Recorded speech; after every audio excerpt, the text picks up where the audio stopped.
Hello, Senior Stoner fans. It's the real Senior Stoner back at you for your Puffco Peak Pro dab of the day. Today is Tuesday. Hello, everybody. Before we get started, I want to tell everybody that I've been very stressed out about the virus, as you all know. Very stressed out about my vaccination. Last night I got an email. This morning at 7:30 a.m. I lined up and got my first vaccine. Knock wood. Because I believe, Senior Stoner believes, you can get your fingernails on the windowsill, you can get yourself into the room. Well, let's get started with a topic that's been plaguing me. I did some research. I want to talk about it. How do you stay calm in the most stressful of situations? Now, this we're talking about meltdown in stressful situations. So, how do you remain stress-free, or how do you unwrap that stress package? Let's get started. Number one, and it's very hard for people like me, slow down.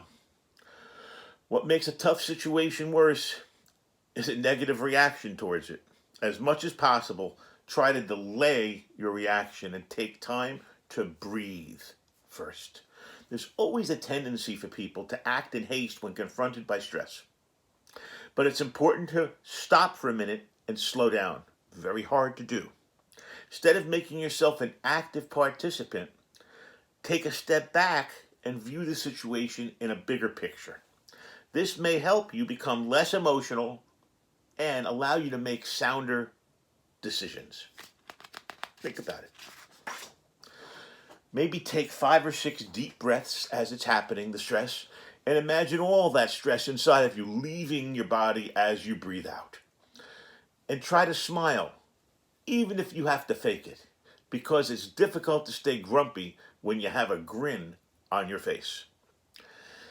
I don't have problems with this, but a lot of people do. You got to try to loosen up. I'm loose as a person. Loosening up a bit will also help you stay calm. After taking those deep breaths, assess parts of your body that feel tight or tense. Your jaw could be clenched from pain. Your shoulders could be tight. Your arms, your legs. Try to massage those areas, okay? Try to imagine yourself in a calming place like a beach or a nature trail or whatever you like. Try having a vent buddy, V-E-N-T. Now this is interesting. Pandemic is here. There's no socializing, but there are phones, there are text messages, there are emails, so maybe there is somebody out there who you can give a chance to hear what's going on in your life, so you can get a chance to get possible solutions from somebody else. Family member, friend, support system, you name it, try to call a friend. And now with all the technology that's going on, and how things come to us, good and bad, maybe we need to unplug ourselves temporarily. Maybe disconnect for an hour or two. I'm not kidding. Turn your phone into silent mode, turn off the notifications, because shutting down noise and distraction can help clear your head. It can help you come out of a bad situation, stressful situation, with a fresh perspective. People have to decompress and relax, because stress, fatigue, and anxiety and sleep deprivation are woven into people's lives so much right now. If you remain stressed or anxious for a long period, it doesn't always only hurt your physical health, it can hurt your mental health too. So try to do something you enjoy. Meditate, read a book, watch TV, take a walk. Find something, pet your dog, scratch your cat. Find something to decompress you. And if you really can't do that, okay, or after you're done doing that, if you're lucky enough, you might have a different viewpoint. And you might be able to look at that viewpoint in a different way. Why? Because the thoughts that you chose to focus on have the power to intensify or diminish the stress and anxiety you're feeling. Isn't that amazing? You have the coping mechanism at your fingertips. Just change your perspective. It sounds easy. It's not that easy, but it's important to know about it. And also, develop a tactic. Because now that you might understand a little bit more about what you're up against with stress and tension, maybe it's easier to create a plan to reach a goal. Maybe start developing a step-by-step tactic and identify each step to hit the objective. It'll help you stay on track and maybe help you stay calm under pressure because it won't be a feat that's so difficult. You'll have a plan. Think about it. Limit your stimulants. Coffee. Think about it. No, no, no. And try to get more sleep. I was in the mattress business all my adult life, and I'm telling you that sleep is very important. Not only does it put your health at risk, but it makes you less effective at all the things you do. Your mind won't be able to organize the thoughts effectively when it's tired. It's also hard to stay calm when your mind is fogged. You tend to go with the emotion of bad instead of trying to fight back. So staying calm may only be possible if you are rested. So sleep is critical. And ultimately, when you're dealing with the world of very stressful things, ultimately we have to come to a crossroads. And we have to say to ourselves, Senior Stoner, let go already. Let go. You know, some people say it's hard to believe, but I think there's beauty in letting go.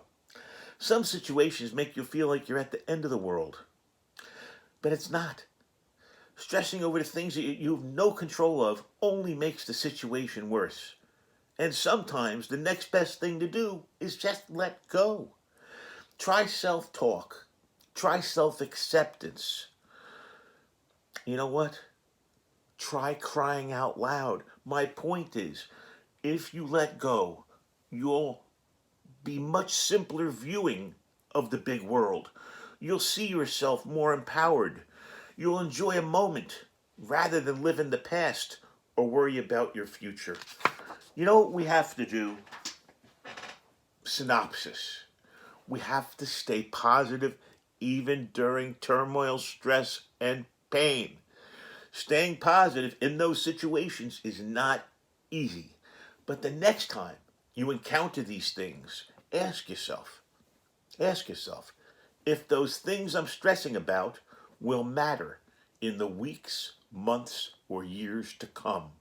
Guess what? Most of the time, it won't matter. So guess what? Stop agonizing over things you can't change because it's only going to worsen the situation. The more your mind overthinks, the harder it'll be for you to stay calm. Boy, this is me. This is who I am. I'm letting it out now. I'm the guy that overthinks, that runs it over 14 times, that presses it down. I'm the guy that does that. So now I have to take every setback as a step forward. I have to remember that things happen for reasons. I have to stay calmer. Easier said than done. We all do. Maybe with a few life hacks, we'll be able to survive just about any daunting, stressful life event.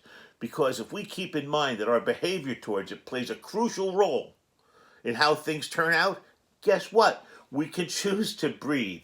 We can choose to relax. We can choose to keep a positive mindset.